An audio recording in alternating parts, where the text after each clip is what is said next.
is that? It's a Journey into Comics Network production! What? We're back. Yeah. It all started out as a wrinkle in his brain when Nate hit the Brando got him to pause the game, setting out on a journey podcast into the masses, formed a pod family, kicking audio asses. Now the Walking Dead is dead and the end game was won, but the war it isn't over because the battle's just begun. The boys are back in action, can't you see? Nate and Brando laid down, the OGs of JIC. What's up, everybody, and welcome back to the OGs. And this is what we call a dry run, because we're trying something completely freaking new today. Something that we haven't ever done before. So if you're hearing this, it worked. To say the least. I am one of your OGs, Brando, and also joining me here today is one of the other OGs, Nate. Brando, how's it going, my friend?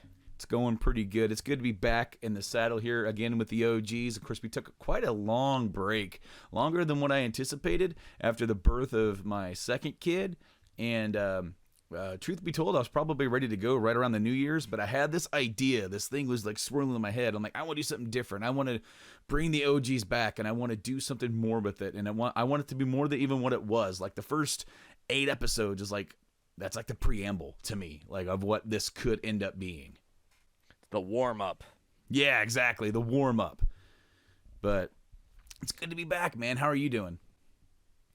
Doing pretty good. I've been dealing with vehicle drama, which was fun. I almost got electrozapped to death. That was fun. In short, we did a show on Friday. I don't know when this is going to air, so this was back in the end of February when we did the show. But, we had you up for C2E2 weekend. Buckles came up. Tyler was here. And I didn't notice this until Monday morning, but my back tire on the truck had slowly deflated to nothing. Ah. And I'm like, oh, man, like my tire's fucking flat. What happened? I look, and there's a screw in it, but it's a tiny screw. It just has punctured it in such a way, and it's like trapped in between the treads. And I go, okay, I'm going to go get a can of Fix-A-Flat. I'm going to put the Fix-A-Flat in. I'm going to drive this thing to the gas station. I'm going to put air in it, and then I'm going to drive it home, and it's going to get that Fix-A-Flat into that hole and hopefully seal the tire, and I won't have any drama. And luckily, that worked. So yesterday, I had to go to Lowell to help V get her car jump-started so we could take it to the mechanic because it's got some drama. And I go there. Her car on the battery does not have it designated what is negative and what is positive. That is important to our story. So, oh, man. So we hook up the battery charger first, and it's nothing. And then her stepdad brings some jumper cables because I forgot mine for some stupid-ass reason. And I hook them up, and I'm like, try your car, V, honey, come on. And she says, nothing's happening. And I'm like, okay. So then I'm like looking at the truck. I'm looking at her car. I go to put some gas on the truck because usually if you push the gas a little bit, it'll help to, when you rev it up, it like helps to increase the battery startage. So I hear V go, hey, honey, the jumper cables are smoking. And I'm like, what the fuck? Oh, no, that's bad. So I run over and I look and I like assess the situation really quick, and I barely touch the jumper cables and they are melting, literally melting. So I have to take my hoodie, I put it up on my hand, I rip the jumper cables off, it ruins my hoodie, gets melted plastic all over. But wait, there's more. Because I get the jumper cables off, we haven't got our car started. So then the neighbor comes, brings his jumper cables, helps us get the car started, explains how you can tell if you don't have it properly marked what's positive and what's negative. Because we were on positive, negative, negative, positive, and we were just shorting that motherfucking thing out and almost ruined the truck battery too, and that would have been some bullshit. So it took us 3 attempts to jump it before we finally got it jumped enough to where we could take it to the mechanic.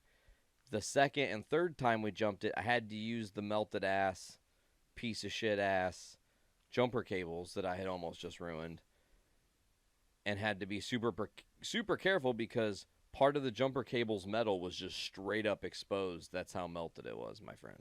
Oh, no. Dude, it was brutal, to say the least.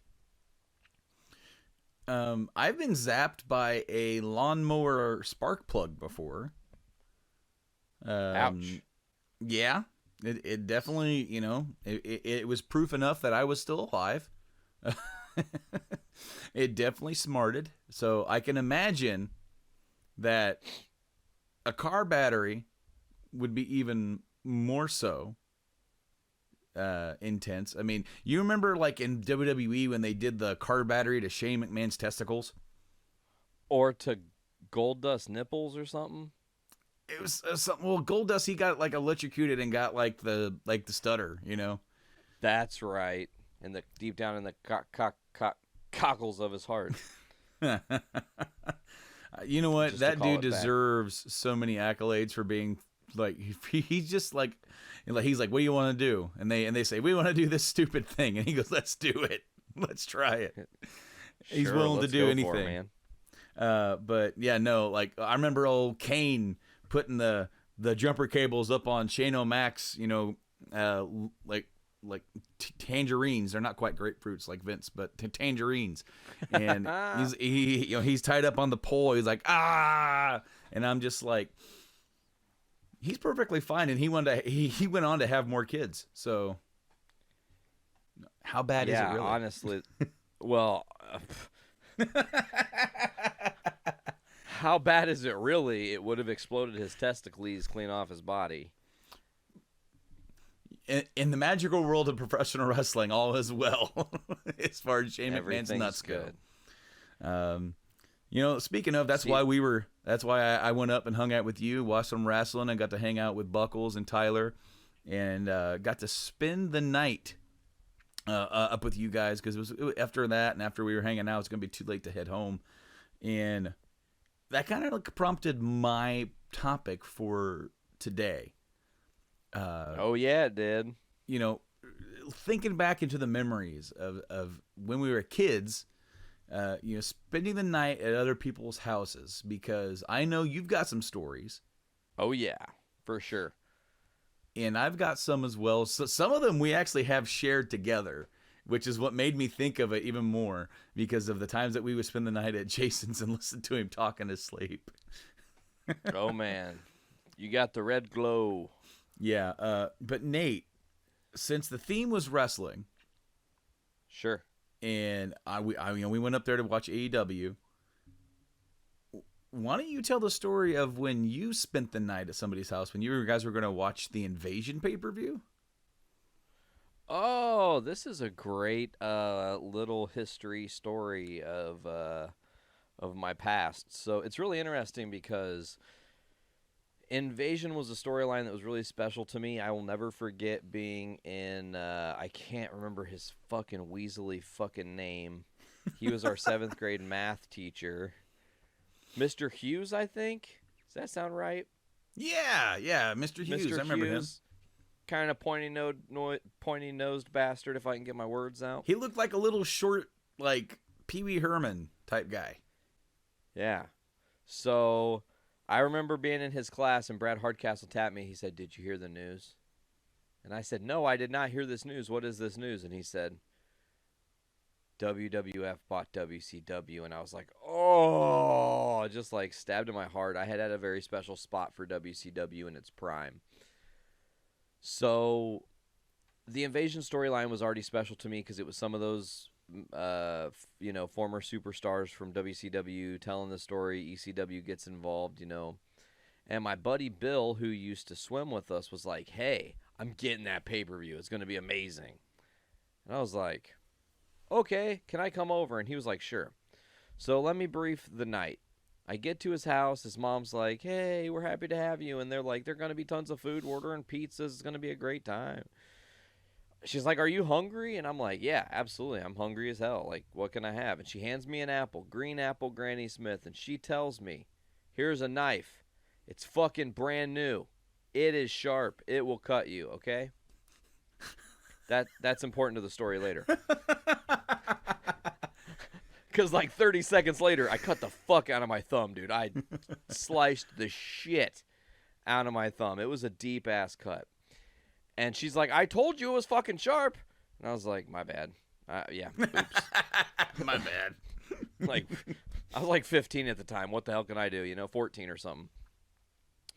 So the pay-per-view's going on, and there's some matches, but obviously the main event is the match of most ire. It's the 5-on-5 Team WWF, Team WCW, ECW, I think. Or maybe it was just Team WCW. I can't really fully place in my head what the timeline was. But right as soon as Stone Cold Steve Austin's music hits, psh, dun, dun, dun, the power goes out. And we're like, what the fuck? So then we realize there's a honking big asshole storm heading in our direction. And it's not just like, oh, a thunderstorm, some lightning knocked out the power for a couple seconds. It's like, hey, if you fucks would have had your ears open for 3 seconds, you would hear the tornado sirens clearly going off, telling you danger is coming your way. So we're like, oh shit, there's going to be a tornado. What the fuck? We're freaking out and whatever. I look outside of the window at Bill's house, and I see his completely steel fucking flagpole bend in half. And I literally just went, that is not good. So this is bad, That is not good. No, sir. Like, oh, shit. That steel just bent in half and did not pull from the ground. That's some strong-ass wind. So we're hunkered down in the basement. We're like a little bit panicked. Power comes back on. It misses the house. It does head towards Hoopston. I was like buzzing my dad, letting him know what was happening, and luckily it didn't actually touch down. But that delayed us being able to watch the main event. So we decide, okay, what are we going to do in the interim? Let's go out in the barn on the trampoline and wrestle. Guess what? The barn was not fully secured, so water had gotten in and was in fact on said trampoline. So the trampoline is wet, just in case you missed that part. And that's important to the story later, which is right now as well. So we're wrestling on this trampoline. We're like 6 or 7 kids. It's like Cole Strauzer and Cody Strauzer and Bill Hader and our friend Holly and one of Bill's cousins and another fucking person who I don't remember, who is not important enough to remember for whatever reason. I'm there. And they start wrestling on the trampoline. We're all on the trampoline. Cole goes to jump. He's by the edge of the trampoline. He fucking literally steps through the trampoline. 4 springs break off and shoot at his head. It was crazy. Luckily, he does not get injured. Or unluckily, depending on your preference of that individual.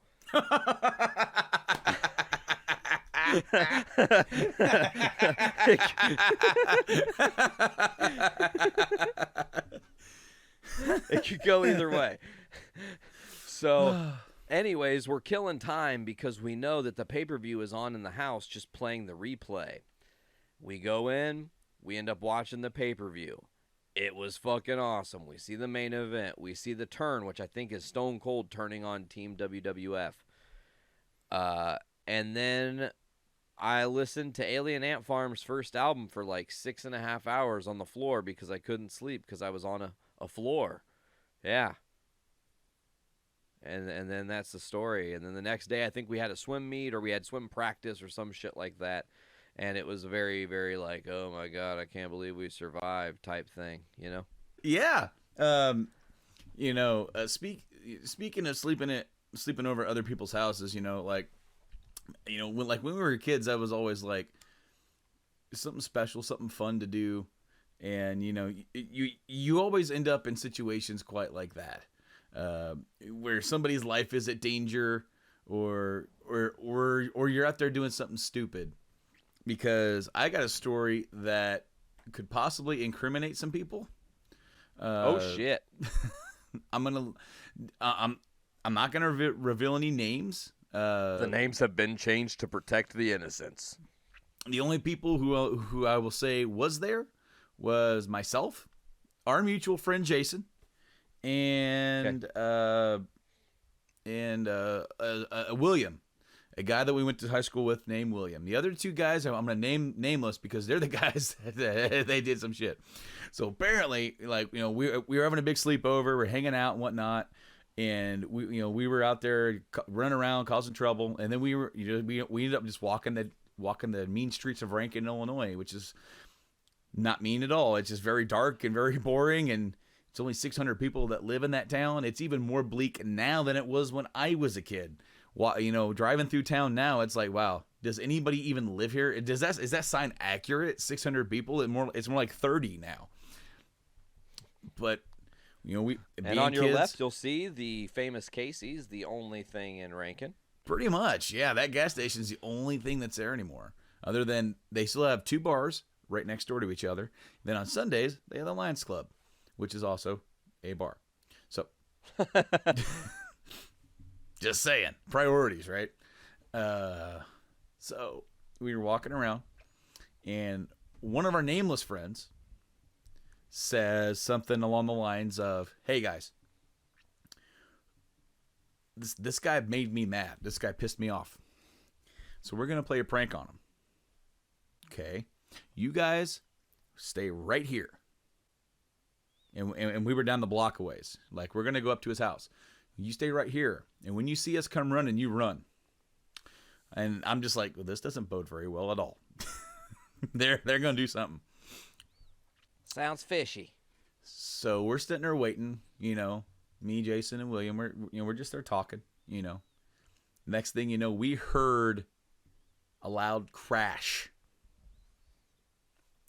and it was loud. And we just looked at each other and didn't even wait. We just ran. We're like, nope. Fuck this. I ain't waiting to see somebody running. I'm taking the fuck off. And we ran all the way down, like maybe half a block, and then we hid right behind this car that was parked, in like this driveway or whatever right outside of this house. And the other 2 guys, they come running up, and they come around, and they're down there with us, and they're laughing and whatnot. And we're just like, what did you do? He's like, "Oh man, just like, don't worry about it." And then as we're there waiting, we're just waiting to see if anything happens, whether this guy comes out of his house, comes looking, or, whether he called the police, which there wasn't really much police presence, but there was like one cop in town, possibly, if there was one in town. I got a story about a cop too from Rankin we'll talk about. And we're just sitting there waiting. We're crouched down. We're hidden down like Solid Snake on the other side of this car. And one of these dudes, the nameless dude, starts letting the air out of the tire of this car. He's like, Jesus. He just lets it down. And he's looking at us, and we're just like, what the fuck? And he's just laughing. So we leave. We head back to the other nameless kid's house, and when we sat there and we just talk for the rest of the night. We just talk. Whatever. Turns out they broke his satellite dish. Oh shit. Yeah. So, first of all, asshole move. Oh yeah. Yeah, I don't know what kind of beef these guys have with this guy. I don't know. What I do know is that I'm at home by myself. None of my parents are home. I'm not even sure what I was doing. I'm probably playing video games, something. It was like a Saturday, whatever.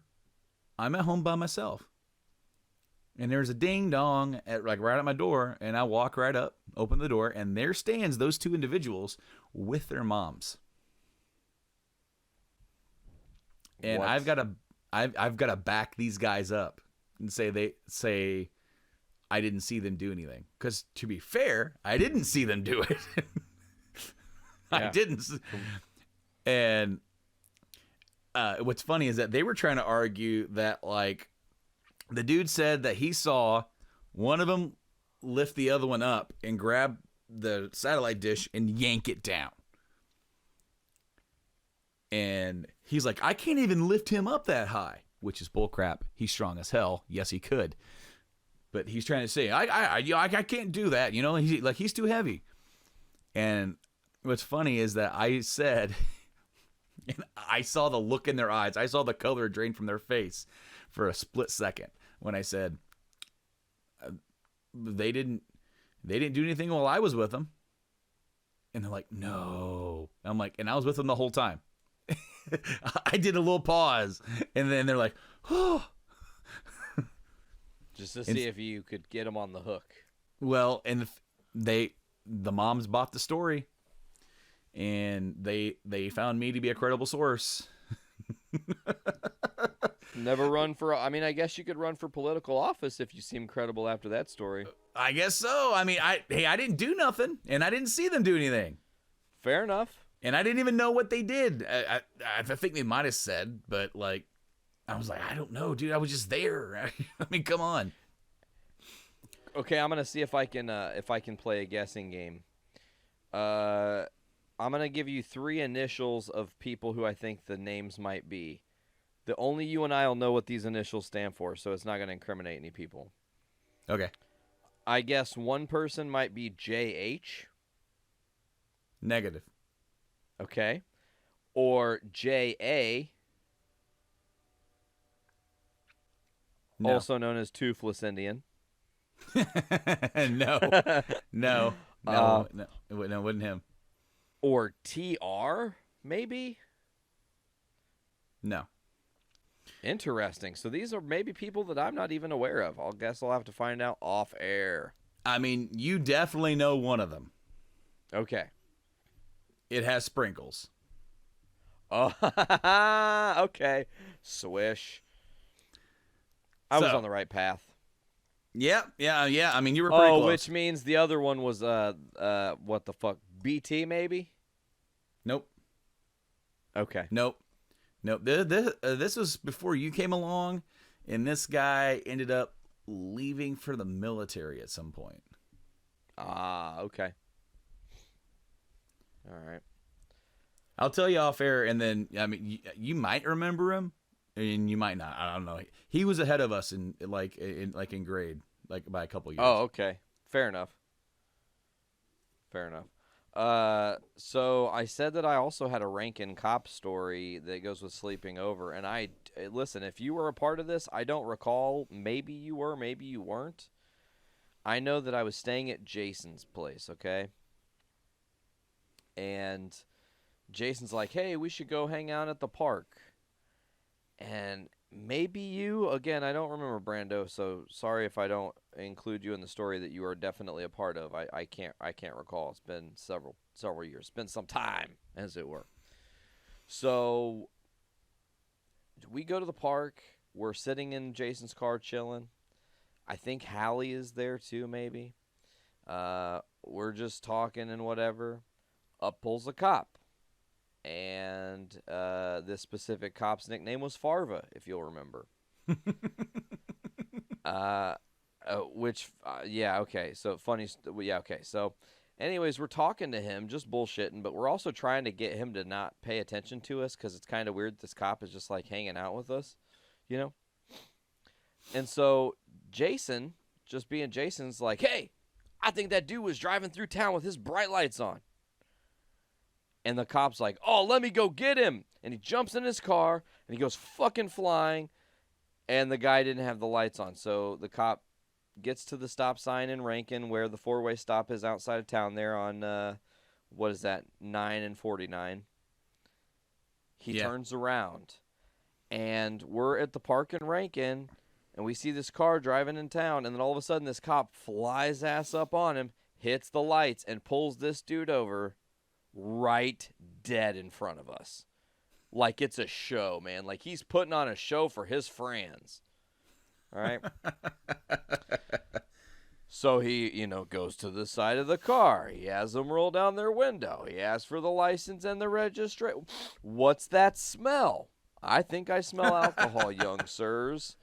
Get out of the vehicle. The guys get out of the vehicle. The guys are now out of the vehicle. We're watching this happen. He's searching the car. He finds a cooler full of booze. He gets their license. He realizes they are all underage. And here is the fun game of the day. What will Farva do? Is he going to let these guys go? Is he going to arrest them? Is he going to call their moms? Who knows? Find out right now because I'm going to tell you. So he fucking Oh, this is so great. He's like, hey, you guys are underage. You can't have this shit. He's like, so here's what I'm going to need you to do. If you don't want to go to jail tonight, this is what you're going to do. I'm going to watch each one of you open one of these things of booze and pour it out right here in front of me. And they poured out all of that liquor, dude. And then he sent them on their merry way.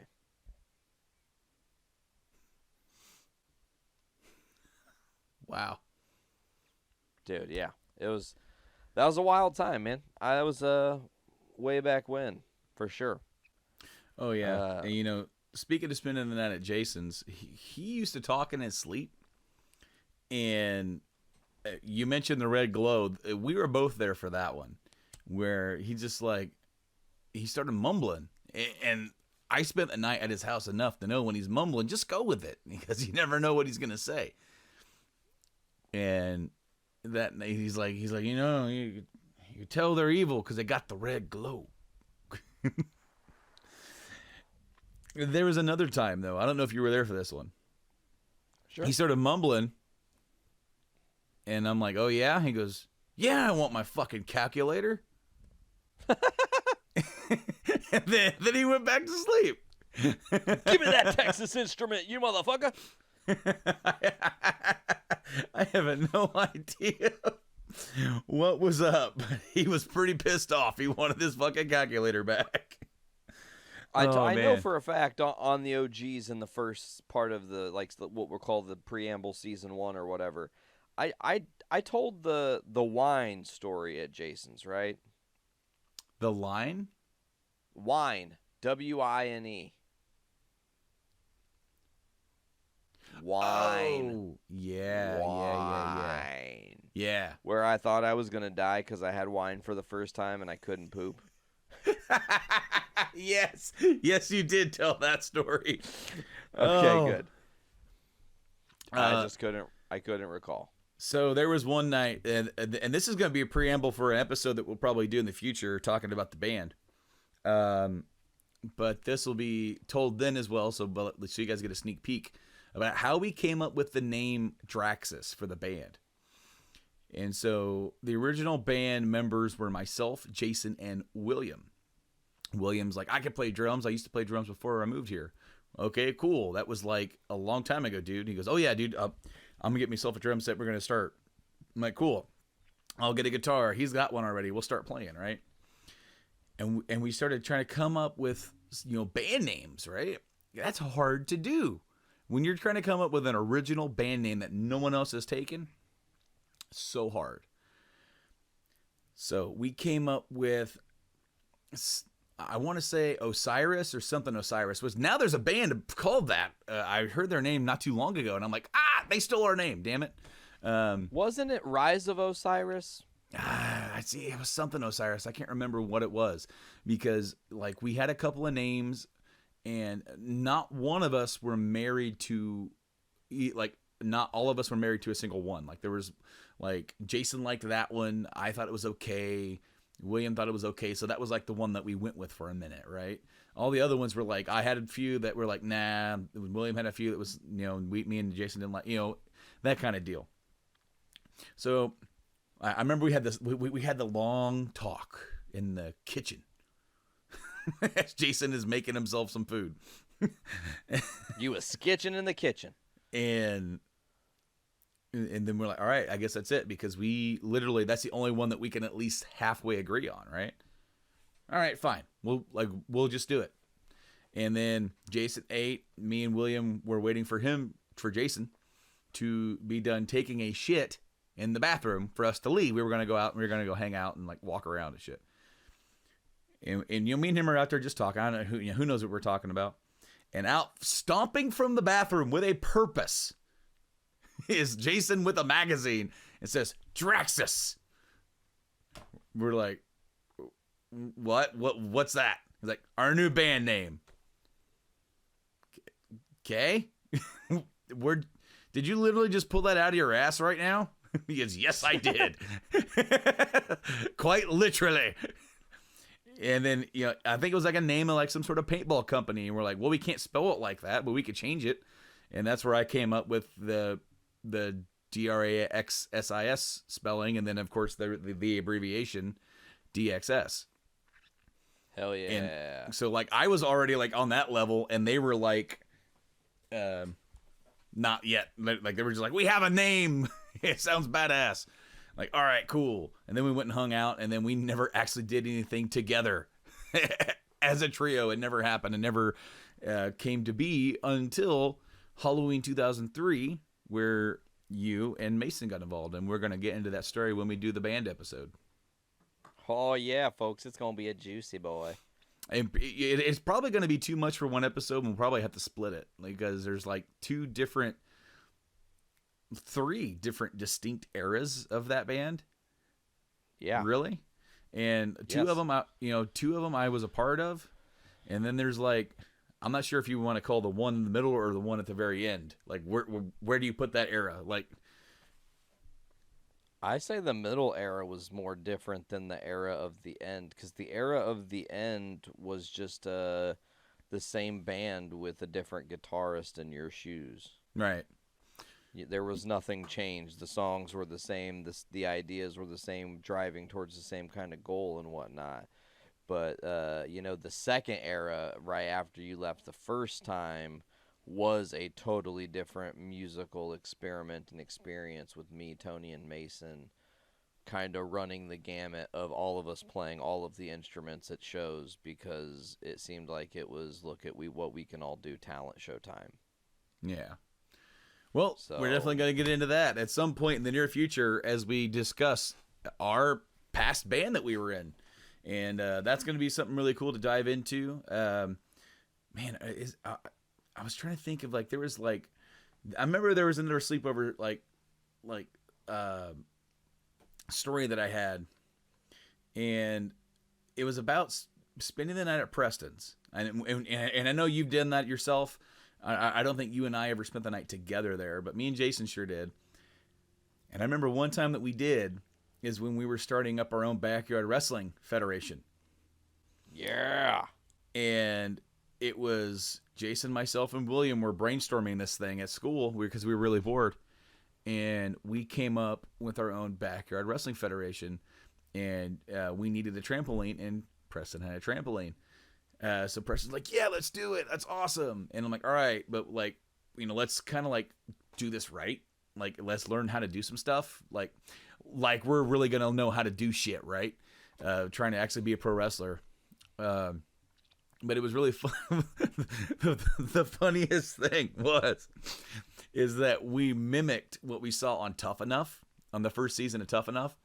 We had the wrestlers just yelling at like these squibs and nobodies and making them run.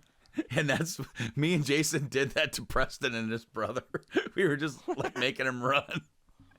It's like, no, do you think you're really going to win any championship like this? I don't think so. You better keep running. And there's Preston huffing and puffing.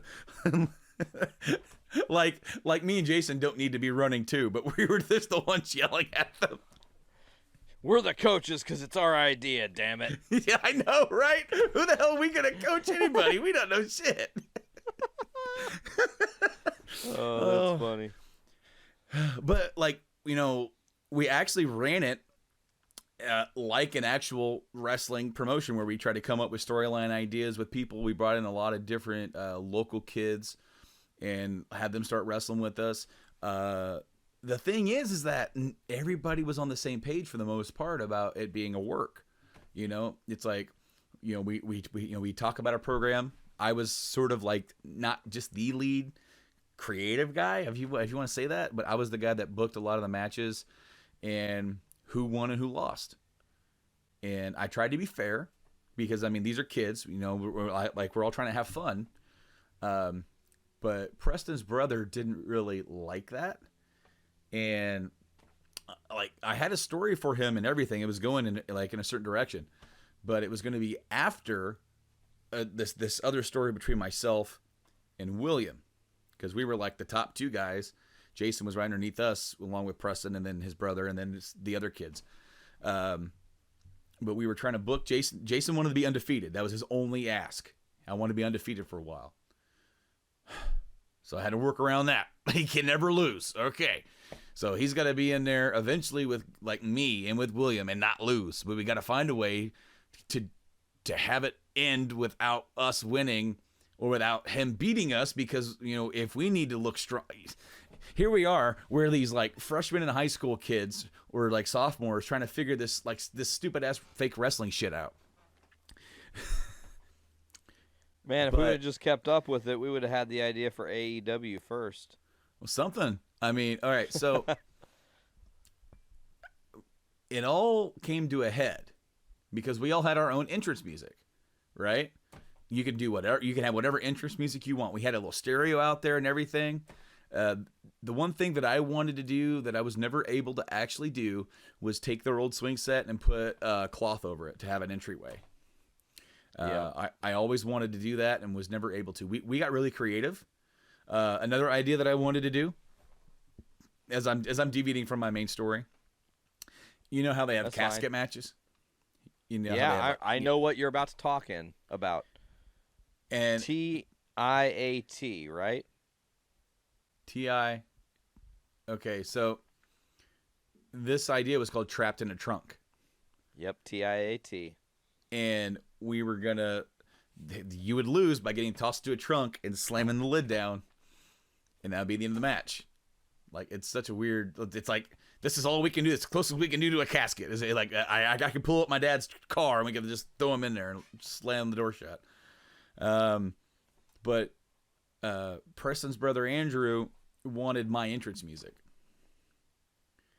and I said no. Of course, I that's the one I chose. You know, he goes, well, it's not fair. I want it. I'm like, dude, you can have all this other stuff. You know, it doesn't even have to be like an actual wrestler's music. You can do anything you want, anything that you like. And he was hard-headed. He said, I want to wrestle you for it. I said, I told you no because I wanted it. And I called it first. And he still wanted to wrestle for it. So it's one of those things where you finally get tired of telling him no, that you get in there and you're wrestling. And, you know, this wasn't a work. He was actually trying to, like, really kick me and hurt me. And so he did something where he jumped at me because he was little. You know, he's not like he is now, like a normal sized dude. He was smaller and really agile. He could do all these flips and shit, and that's why it was really cool to do stuff with him, because literally he could fly around and we could just like bump for him, you know. But he jumped up at me and I grabbed him and choke slammed him down and folded him up like a wallet, and it kind of hurt him. But literally, he had just been trying to kick my teeth in, and I forced him. Right. I forced him into a pin. He got really mad and upset and went inside and tried to get us in trouble for it. And it was like, well, why can't he have the music? It's like, well, because I called it. You know, we were all doing this together. It's like, hey, I want this. You know, had he said, hey, man, could I have that? When I said that, maybe. But that's the one I want. Don't wait till we've already got into it and then try to take it. Yeah, man. And anyways, just the idea of me and Jason standing there, being coaches, forcing these guys to run their asses off for no reason. What are we doing? We're just yelling. I'm glad I wasn't a part of that. I got to be like a territory worker. Whenever I could come to town, I got to wrestle. But if I wasn't in town, I wasn't a part of shit. So I got to be a part of a few matches. And then, of course, Preston and I carried that tradition on a little bit after a lot of everybody had kind of stopped the backyard wrestling. And I remember one time, dude, we went to Goebel's house. We snuck into his garage because no one was home. And I knew there was a stop sign in his garage. We brought the stop sign to Preston's house so I could get chokeslammed on it. And then I could hit him with the Rolling Thunder on it. And we did that, and then we finished our match, and then that was it. And then we put it back. It was ridiculous. Like, I can't believe we did that. Yeah, we used cookie sheets. And then I remember, like, when you won the belt, you got to take it home with you, right? You're the champ. We shouldn't have done that. Yeah. We shouldn't have done that because William was the champion at one point, and his dog ate the belt. Fuck. So then he was like, shit, man, what are we going to do? I'm like, I don't know. He goes, I got this leather jacket. Let's cut it up. So we cut his leather jacket. Oh, damn. And hot glued the plates to it. It looks so crappy, dude. Oh, that's awesome. Oh, yeah. Anyway, yeah. There are plenty of other sleepover stories, but those are just the ones that come to mind right off the bat. A lot Chappelle of stories. Show sleepover story is good. Yes. Oh, have we told that on the show yet?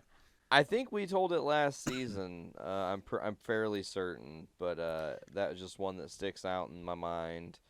Trying to think other times that we've had sleepovers.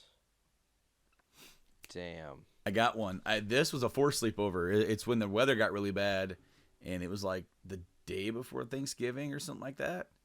And okay. I remember like getting stuck in Hoopston because we were doing something at your house, and the weather got so bad that your dad's like, "You're not going home." Nope. I'm like, "It's not that bad." He goes, "Nope, you're not doing it. You're at my house, my rules. You're staying the night." I'm like, "All right, dude." And so I remember. And then we got Pizza King, and then me, you, your dad, and your sister, we started watching White Chicks. He got it on pay-per-view or something. Oh my God, you were there for this? Yeah. Please continue. Please continue to tell this story. I'm so glad that you remember this because I get random flashes about this shit sometimes. It's fucking hilarious. So if anybody's ever seen the movie White Chicks, there's a scene where the Wayans brothers are, of course, they're disguised as white, like college chicks, right? And they're with their girlfriends having like a sleepover themselves or something. And they have this big floppy dildo. You remember this, Nate? Oh yeah, because okay, so let me continue the setup. There's the scene where there's the dildo, and I know it's coming, and I feel the awkward coming on, but I am so oblivious to what is going on that when the scene starts, my dad on the super low key shuts the fucking television off. And he's like, "Oh, what the fuck happened?" Da, da, da, da, da. He was trying to play it coy. And I just, because I'm fucking me, man, and I just want to solve problems and make the world a better place, I just jump up, run to the TV, and push the button and turn it on. And then, I don't remember exactly what he did, if he tried to shut it off again or what, but I did it, I think, a second time. And then it was kind of the realization of what was going on. He was trying to make my sister not see the dildos. And then I fucked it up. Because she's flopping it all around. Oh, man. And then I remember finally going home the next day, early in the morning, thinking we're going to go family Thanksgiving. And we did not go to family Thanksgiving because there was an accident of some sorts. And let me just say, at the time, I was scratching my head about it because I wasn't sure how it happened. But my dad said they got home, and my mom went inside the front door, and now they had been drinking, so there's that. Sure. But he said that he thought one of the tires was low. So he said he got out to check the tire, before he put the car in for the night because of the storm. Okay. And the car started rolling forward. Oh, shit. Without him in the car. And hit the garage? He hit the garage door and drove through the garage. Fuck. Needless to say, my mom, I don't think she ever believed him to this day. I think she thinks that he just drove right through the garage door. Just didn't look, got in the car and fucking went for it, and he realized after he was through it that the door wasn't open yet. Oh, that's fucking great. So classic Tim Stone, love it. Now, me being a, able-minded high schooler was a little bit like, eyebrow cocked, like, Dad, did you do it? He goes, no, it fucking went forward and I dove in the fucking car. Look at my fucking bruise. I'm like, I'm not trying to say that I don't believe you, but you can tell me if you did. I won't tell her, I promise. A few months ago, I do believe it was before Owen was born. I think I packed up. No, I got home. I got home with Wyatt. It was probably one of the times that I picked him up. My wife Caitlin had a doctor's appointment for the baby, and I met her there, picked him up because it's always easier for her to do her thing without having another kid.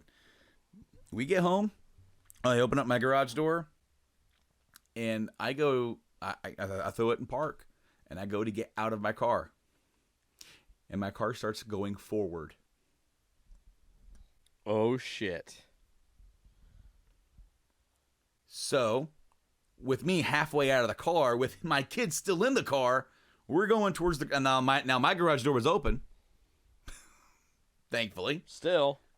Now, what did happen was, I got in there and I'm like halfway in the car, like I'm like with my right foot, like where's the damn brake?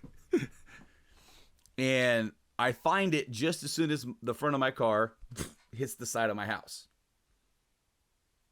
Okay, there was no extensive damage. I think it left like a dent on like the wood, but on my front bumper, I literally like wiped it off. There's a little bit of a paint scuff, but there was like no actual damage. But when I hit the brake and I went to go slam it into park, it was already in park. Weird. Yeah. So then That here is I am. super bizarre. Here I am, age 33, and I get taken right back in time to when my dad did it. And I'm like, maybe it actually fucking did. And she had animosity for him this entire time. Unfounded. Dude, that's crazy as fuck that it like you in that moment became your dad, man. It was like in the moment I was too busy wide-eyed to fucking trying to stop my car, thinking, "Oh my god, I'm an idiot. I left it to drive. What the fuck?" Then to appreciate yeah. And then, as soon as I hit the brake, like I my car hit the side of like my garage, and I went to go slam it in park, and it couldn't slam any harder in park. It was already there. And I'm just like, what the hell? And then Wyatt's like, what just happened? That's fucking freaky. And Wyatt's like, what just happened? I'm like, oh, nothing, Bubba, nothing. The car just went forward. He goes, did we hit the house? I went, nah, not really. Trying to downplay it. Like the first thing that Kate needs to hear when she gets home is him running up to her. He was like, Mommy, Daddy hit the house with the car. I'm like, stop it. You let me explain it. So shut up for a second, kid. I got to tell her how it really happened. Come on. You're going to get me in trouble. So I pull her in reverse, and put her back in place, put her in park and sit there and wait.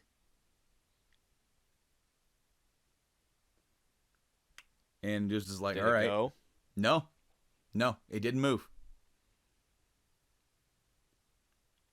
So then I did what I should have done the first time, and I just took my keys out of the car. There you go. Because for some reason I didn't turn the engine off. When I went to get out of the car, to get him ready to get out of the car, I didn't turn my engine off. That's the only thing that I didn't do.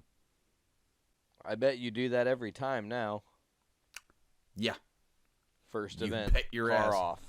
Well, I mean, when you consider that the cars that I drive are now, brand new or newer within the last few years, Subarus. And they're really good cars. Interestingly enough, now this isn't like a knock on Subaru brand. Subaru brand's a good brand. Every single car manufacturer has some level of recall or another.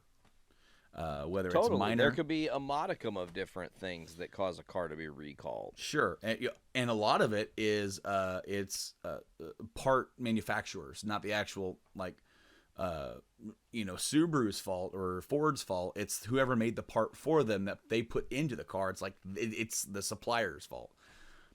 Well, I got a thing right after I got rid of that car. I got a thing in the mail about a recall for that tenure of the car I had. And one thing that was in the recall was the transmission. Slipping out of park and just going into drive. Mm-hmm. Holy shit, dude. That could have been bad, man. Like, really bad.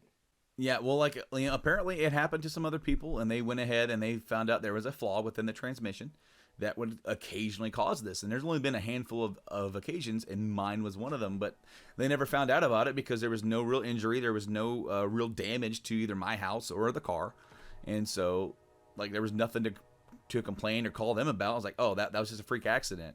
And then after I turned the car back in, and it's like, hey, everything's fine, I didn't bother telling them about it because you couldn't even tell I did it. Or, not I did it, it did it. But it was like, all right, whatever. To draw attention to a problem. It's like, hey, they took it back and I didn't get charged with anything. Everything was fine. Perfectly fine. And then I got that thing in the mail. It's like, hey, your such and such year Crosstrek needs to get brought in for a mandatory recall for this transmission. And then when I read the description of what it was doing, I was like, oh, wow, yeah. It can happen.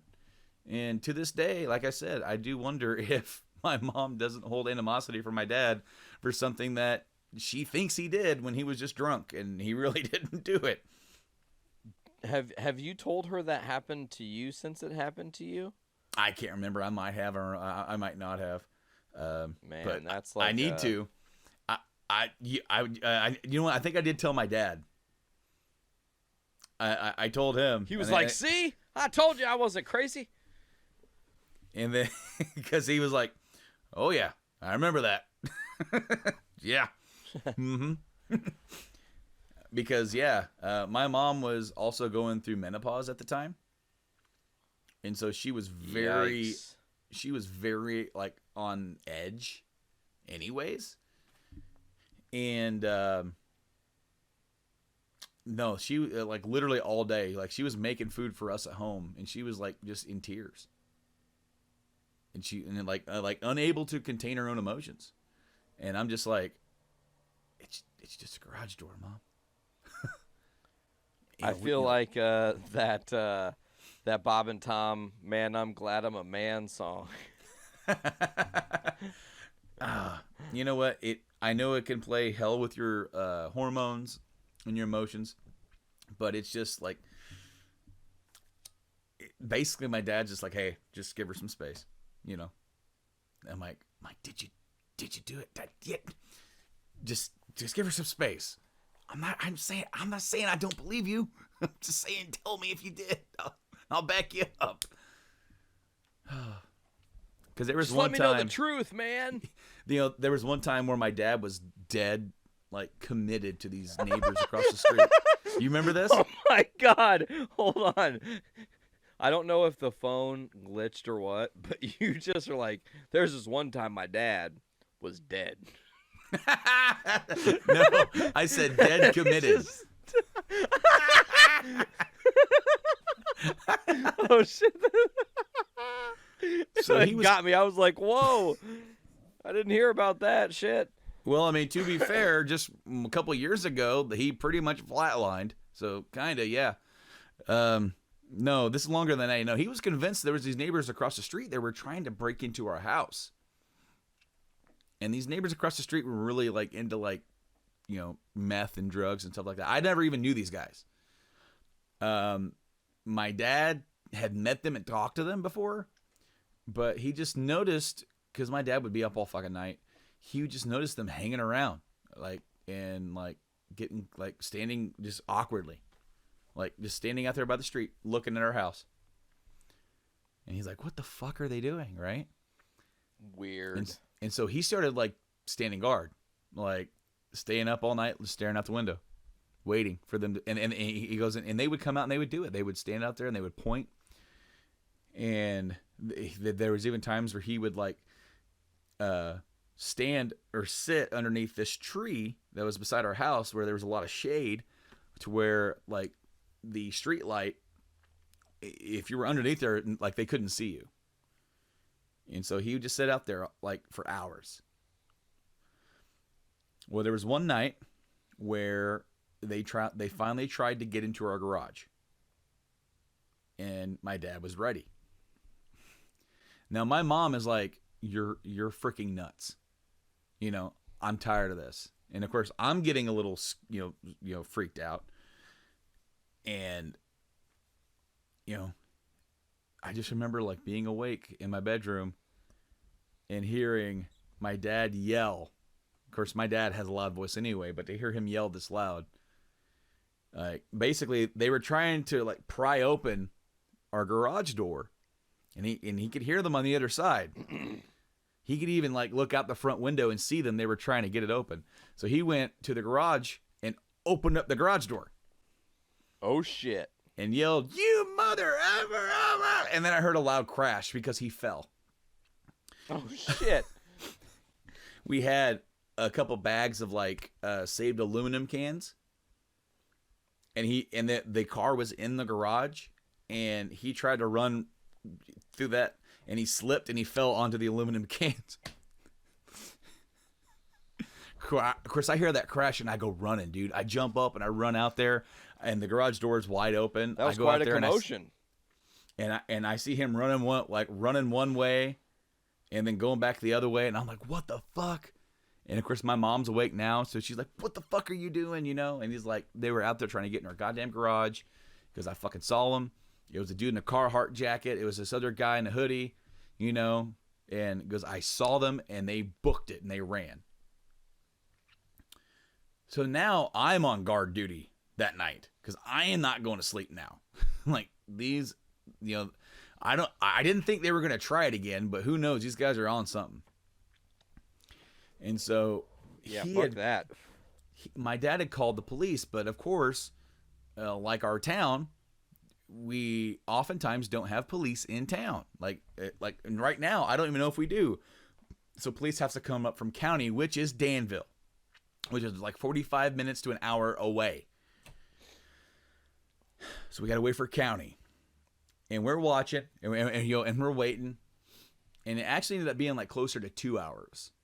And of course, this is like 2:00 in the morning, and my dad's, he told me before, like he's told this other cop before that who had been in there, like he'd seen him and blah blah blah, and my dad's like it was that kid in the Carhartt jacket. I fucking saw him. He took off down our house and went down the street, down towards the park, and of course, we're waiting. My mom's frustrated because she's got to get up and go to work in the morning. And, of course, I'm supposed to get up and go to school, which I didn't go that day. I stayed home. And, now I'm sitting there, like just staring out, like, the window, and it's like 20 minutes later, and I see that kid walking up, with a Carhartt jacket, walking back up. Nonchalantly, he's looking over at our house, like holy shit, like is he still out there, right? And then he went inside, because as soon as I saw him, I motioned for my dad to come over, and he goes because that was fucking him, that was him, and then he's like, I wonder where his other friend went in the county. So I ended up going to sleep because I was done, I was tired, right? And my dad woke me up when the county cop got there. He goes, hey, wake up. And the thing is, I was completely fucking out of it. I was dreaming that somebody was asking me if I saw something. And in my dream, I said, no, I didn't see anything. I didn't see anybody. The thing was, I was standing at my door with my dad talking to the cop. In real life. Oh, no. Telling the cop I didn't see shit. I never saw a guy. No, I didn't see nobody. And my dad's like, yes, you did. You saw the guy in the Carhartt jacket. I'm like, I don't know. I didn't see nobody. And then I came to, and the cop is leaving, and I'm like, what am I doing here? My dad's pissed off at me because he thought I was just fucking with him. And I'm like, hey, is that the cop? He goes, yeah, it's a fucking cop, and he's fucking leaving now because you told him you didn't see shit. I went, I did? No, I saw something. I saw the dude, the Carhartt guy. I saw him. He goes, he's leaving now. I'm like, Dad, I was asleep. He goes, you were standing here talking to him. I'm like, I was asleep. I just came to. So you didn't run to go get the cop? He was already, like, backing out and taking off. Shit. Mm-hmm. I mean, he made a report. That's all he could do. There was no real hard evidence that these people had done it. He wasn't about to go over there and knock on their door and ask them because he didn't have any hard evidence. It was just like, we saw these people. We saw a kid in a Carhartt jacket, kid in a black hoodie.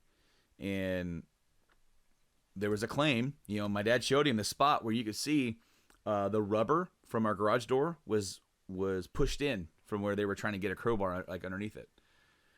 Damn. But that was the only real damage. And it was just like, he goes, all right. He goes, I'm sorry, but we really can't do anything. I'll make a report. That way, if anything does happen again, we have this report to go back on and we can build a thing. But he goes, I can't do anything. Of course, I probably didn't help matters by telling him I didn't see shit. Great job, Brando. On one hand, I'm sticking up for a dude, or these dudes breaking a damn satellite dish, and then I'm telling the cop I didn't see. See, I make a perfect politician. I didn't see shit. Great wingman too.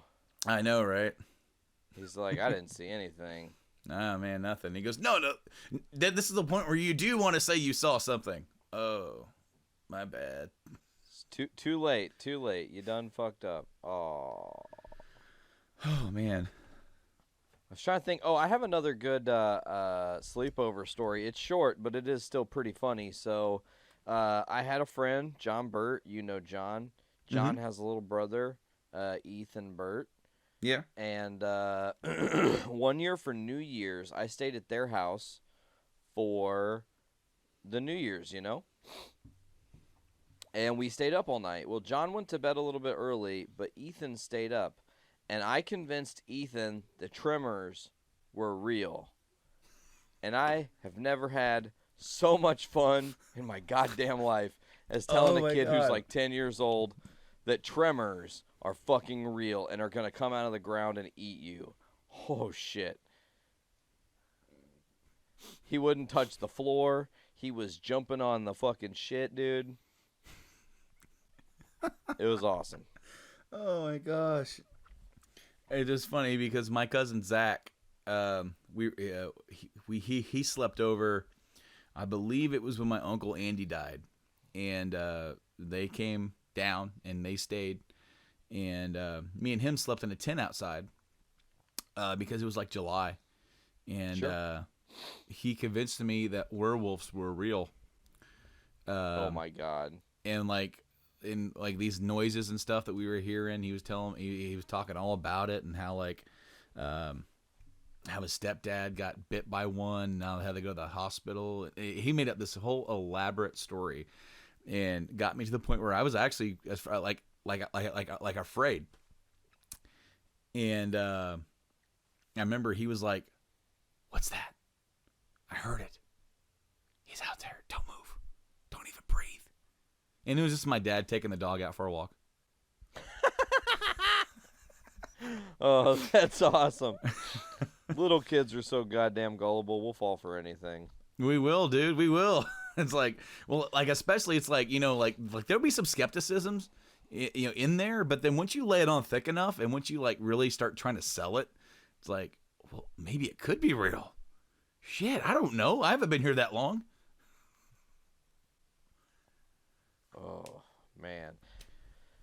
Trying to think. As far as sleepovers are concerned, I had a lot of them, when I was younger, and I feel like a lot of them were centered around video game stuff. I can remember, I'm pretty sure I pissed my dad off pretty good one time, telling him he had to drive in a snowstorm to take me to your house to stay the night one time. And it was like really bad out, and he was like, "What the fuck are we doing? Why are we doing this?" And I was like, "Cause we gotta hang out, man. Brandon and I hang out, man. Please, Hey man, hey man, I need a good friend, man. Oh my God, stop it! That's terrifying. Ugh. Talk about spooky things. That's spooky shit. We did JSC episodes on that, but we'll have to tell some stories here on this show as well, like at some point. Sure, I love that the train of our existence is making an appearance right now. Well, it's like the third train, though. Yeah, it's really trying to say, like, I want to be in this episode.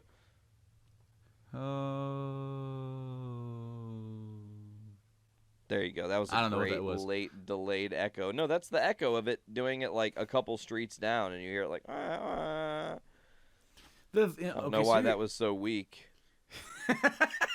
Wow.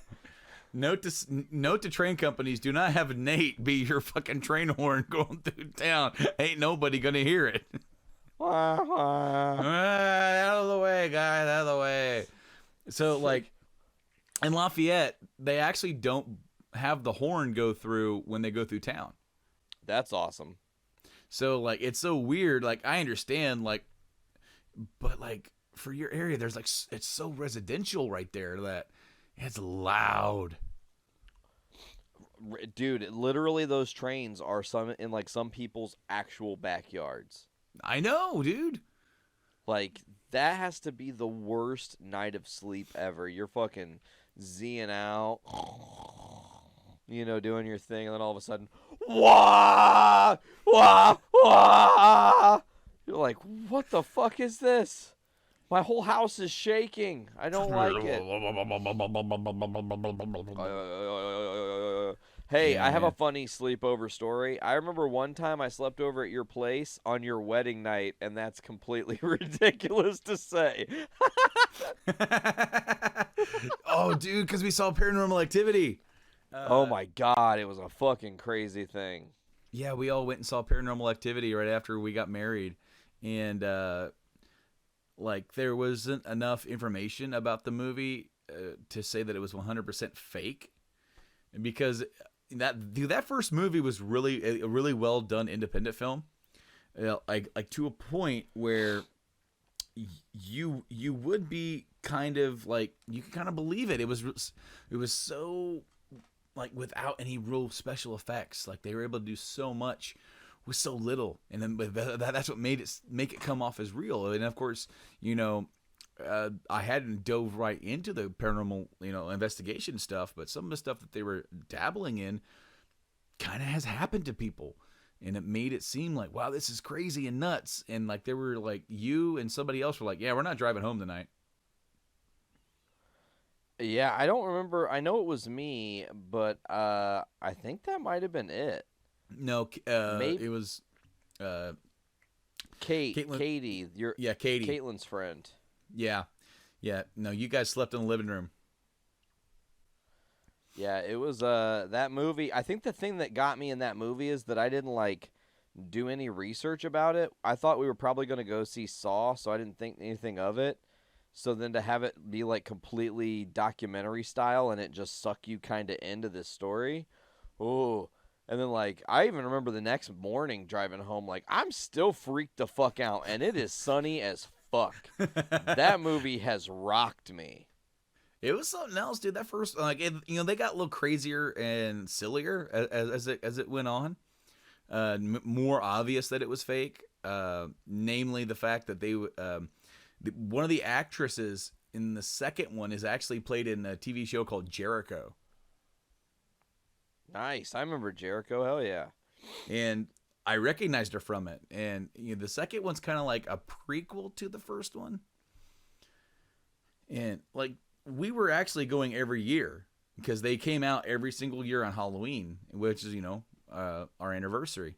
And so we would just go. and we would see the new one, even if it was like, okay, this is silly and stupid, like they ended up getting. We eventually went, and I think it was the very last one we did not go see because I'm like, I'm kind of done with it because they're just doing so much stupid shit with it. Because it's not fun anymore. Well, it just like they didn't reach that level of that first one, which was just so good, so gritty. Like the thing is that I didn't know much about it, but that ending to me was such a downer because that to me told me it was all fake, and that's when she screams into the camera as like a jump scare. Meanwhile, there aren't that many jump scares in the whole movie. Like it's more psychological, like the whole like her standing there and rocking back and forth for 6 hours. Yeah, creepy. It grabbing her leg and dragging her down the damn hallway, slamming the door. I heard about 2 other endings to the movie that I liked better. One of them was that she goes back upstairs and slits her throat in front of the camera. Dark. The other one, I've never seen it. I think that one is like a special feature. And I don't know where I heard of this next one, but I liked it so much as an ending. Because the ending of the first Paranormal Activity, she goes downstairs and screams, right? And he's like, what's going on? He runs downstairs and he's like, what are you doing? And she's screaming, blah, blah, blah, blah, blah. And all of a sudden it just stops because she stabs him with like a butcher knife or whatever and kills him. Damn. Well, right. Well, that's the ending because then in the actual ending, she like takes him back upstairs and throws him at the camera. It's like so weird.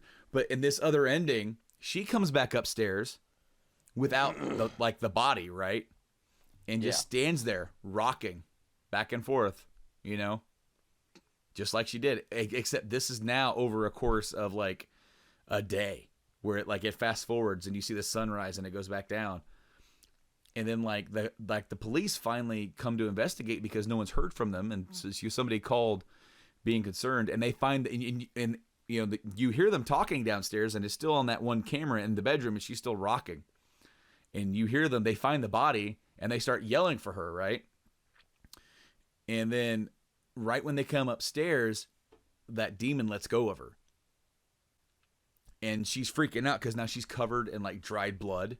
And there are cops there and they see the blood. So they draw their pistols and they're just like, get on the ground, back up, put your hands in the air. Because now they see her covered with blood, body downstairs. Hey, this seems like a murder, right? And they come into the bedroom and she's like freaking out and like screaming and like what's happening or whatever, right? And she's like crying. And they move into the bedroom and they're like put your hands up right now. And when they move into the bedroom, the fucking door slams behind them, and it makes one of the cops jerk and shoots her.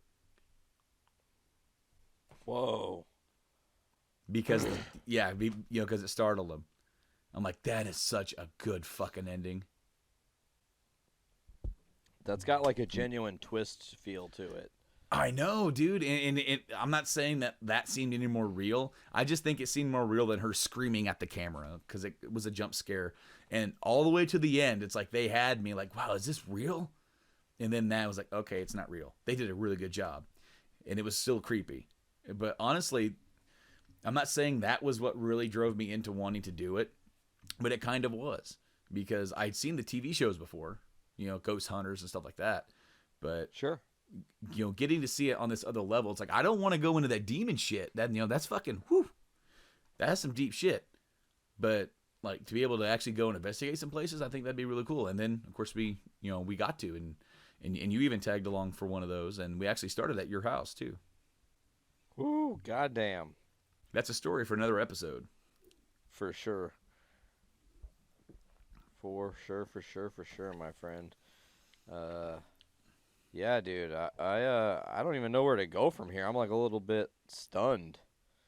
Thinking about being stunned by fucking Paranormal Activity. Okay, so what's funny? You said that in that story a long time ago, but the story in the beginning of the episode where you talked about right when Stone Cold's music Glass Shattered, the power went out. Do you remember that happening again when with ECW, One Night Stand or whatever? Yes, I absolutely do. I was so mad. Because I remember it was me, you, Tony. Was anybody else there? I can't remember. Maybe Presto was there.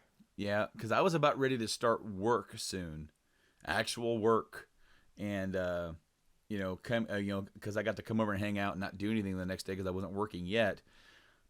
But like I remember, like the power went out right when the glass shattered. We're like, wait, what? And like, oh, and we didn't get to finish it because like hey, dude, we need to get heading home because it was like midnight or whatever. Ugh. I do recall that was, man. And then I think that happened again. I don't remember if you were there for WrestleMania 22. The power went out during WrestleMania during the Mark Henry Undertaker match. No, but I think me and Rob were watching it at my house over the internet on WWE.com, and we had an issue where I think the power might have went out for a little while. Yeah. Because then, like, we ended up taking cover in the hallway for a while, and then he left. And then when you bought it on WWE.com, you had access to it for 24 hours. And so when I got home from work the next day, that's when I finished WrestleMania. Nice.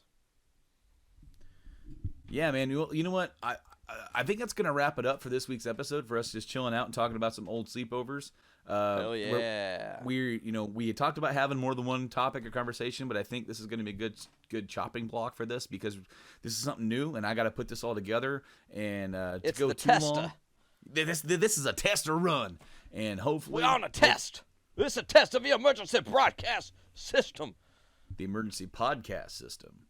Oh, you got me there. I wish I was as clever as you sometimes. Shit. Dude, I came up with that back when I was doing Sort of Live with Rob. I came up with the tagline that like the following is a test of the emergency podcast system. Like, and I was gonna try and work that into to the intro somehow, but this has been a test, and I hope it went out well. And I'm gonna be working on it for the next little while, and we're gonna hopefully bring this episode to you as soon as we can, and we're going to come back with some other episodes. We have a whole list of stuff that we've kind of come up with some stuff to kind of talk about. And we're also going to be doing more of like a segment at the end of each episode where they're not going to be tied to the topic of what we're talking about. They're going to be a standalone thing. And we're going to start doing some of those as well in the coming future. But Nate, thank you so much for joining me this week, dude. Bro, I'm glad to be back on the OGs. You guys can check us out on the Journey into Comics network at journeyintocomics.com or get us on Podbean, Stitcher Radio, Google Play Music, Spotify, CastBox, Apple Music, TuneIn, and many others. Just search Journey into Comics Network. Also, if you're watching this on YouTube, which might be a thing, hit the subscribe button below. We really appreciate it. Absolutely. We're going to try and grow a whole other avenue for you guys to enjoy and digest us. That way you can actually watch us conversing with each other and picking our noses, and instead of just listening to us. And of course, as Nate said, we're on podcast services all around the entire globe. Just search Journey to Comics Network. We're going to be there. Not sure about what day yet, but we're going to get that hammered out. Whatever day you're hearing this that's going to be the day. That today is the day, friendo. That should be the episode title. Today is the day. Whatever. Okay, I'm not sure what day that's gonna be, but I can guarantee you it ends with Y. It ends in day. Yeah, man. Thank you so much for joining me. I'm glad to be back here on the OGs as well, and going out to all you guys. I hope this podcast has found you guys well, and hope you guys are healthy. And I hope that each and every one of you has a great and fantastical day. Until next time, I've been Brando. I'm Nate. And we will see you guys later. Peace out.